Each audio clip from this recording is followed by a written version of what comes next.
We are running now a 5-day festival, and we have studios that come still from Saskatchewan and Alberta, and there's 13 participating this year. We have tap, jazz, ballet, all disciplines of ballet, hip-hop, Broadway, and a bit of variety too, so that's really nice. I compete in many different disciplines. It's kind of a little bit of everything right now, from hip-hop to ballet. But for solos, I chose lyrical, jazz, and tap, because those are my 3 favorite things to do, and I do a hip-hop duo. And I take like lyrical classes with groups and everything like that, so quite a few different disciplines. I do a lot of different styles. I do hip-hop, tap, jazz, ballet, point, lyrical. My favorite would probably be jazz. I do all the same as her and also musical theater. And my favorite is probably jazz as well. I do tap, jazz, ballet, hip-hop, point, and lyrical. And I love it all, so I just kept with it. I do ballet, tap, jazz, lyrical, hip-hop, musical theater, and the 2 I like the most are hip-hop and tap. I'm from a dancing family. My mother was door sitter, and she owned the Door Sitter School of Dance in Moose Jaw for 60 years.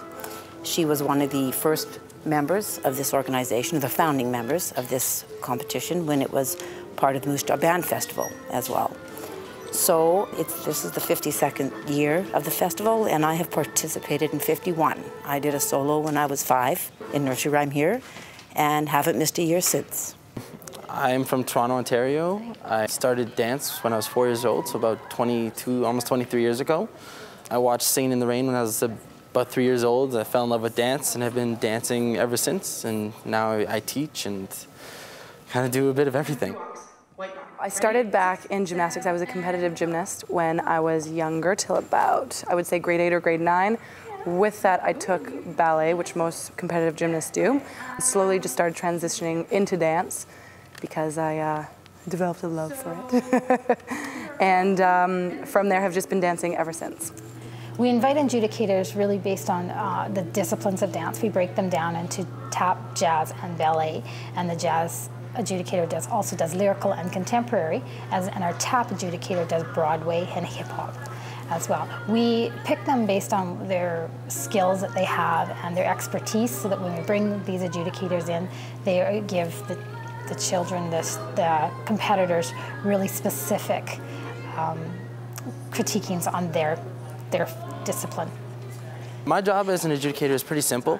I come in, I watch the kids dance, and I have to be able to give them positive criticism and help them move forward in their career of dance. In my adjudication, I want them to push farther. I want them to push it to the limit, basically, without sounding too cliche, and really go for it and show me how much they love doing it and the performance value of it. But I've been seeing some good stuff. If I see, I hear, and I feel everything is connected, it's a good performance, which means the student should be able to make me feel something, and I'm gonna frame that with and that's gonna be framed with the music and with the technique. That's a good performance for me. It's a combination of emotions, technique, and performance. Children that are here are competitive students, so the commitment is quite substantial. Even a 5-year-old probably dances 3 or 4 times a week. And after that, if they're in all disciplines, they're probably dancing 6, 8 classes, a week. And they give up a lot. A competitive student generally doesn't do sports or any other activity. They are committed to dance. I dance quite a few hours a week. I probably dance at least 5 days a week, and sometimes 6 or 7, depending on if it's exam practice or not. It can range from 2 hours to 4 or 5 hours a night, but it's worth it. It takes up a big part of your life, and you have to be devoted to dance more than anything else. Knowing that this is one of the hardest competitions that our studio gets to go to makes me feel excited to know that the adjudicators are going to be tough, and so we get to learn more. I just love that it gives the children a chance to perform in front of sometimes very well-known adjudicators, but people that are in the business that really know the technique and the style and you know, what's happening in the world of dance nowadays. So it's very nice for us to get their info and input on what's new and happening in the dance world, and gives us a lot of exposure as teachers to see other studios and what they're doing. So it's very beneficial for all of us. I love the huge connection with emotions, perfection, consistency, hard work, discipline.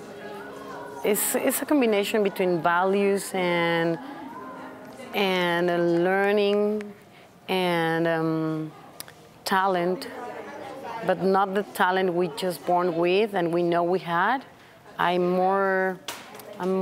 find more passion about the talent we don't know we had and we discover. That's something that really attached me to the dance.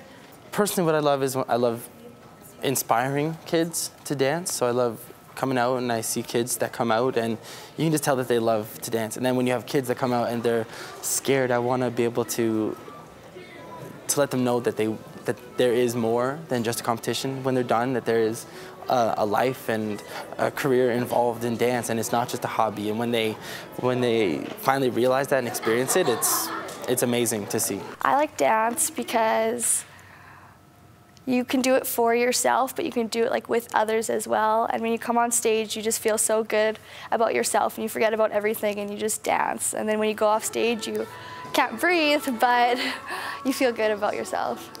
It's so much fun to just go on stage and smile lots and just do your absolute best and show everybody, like, this is what I spend all my time doing and this is what I do. And it's really fun. I've been competing here since I was younger, and it's just a really good competition to go to because you get to learn a lot, and everybody here that dances is amazing, and it pushes yourself so you can become a better dancer as well. I hope it continues, and I hope it continues in the spirit that it was founded. And the friendships that have been acquired on this stage and backstage over the 52 years are still there. I'm still close with people I competed with as a child, and I know my students can hardly wait to get here to see the students from other studios that they have made friends with.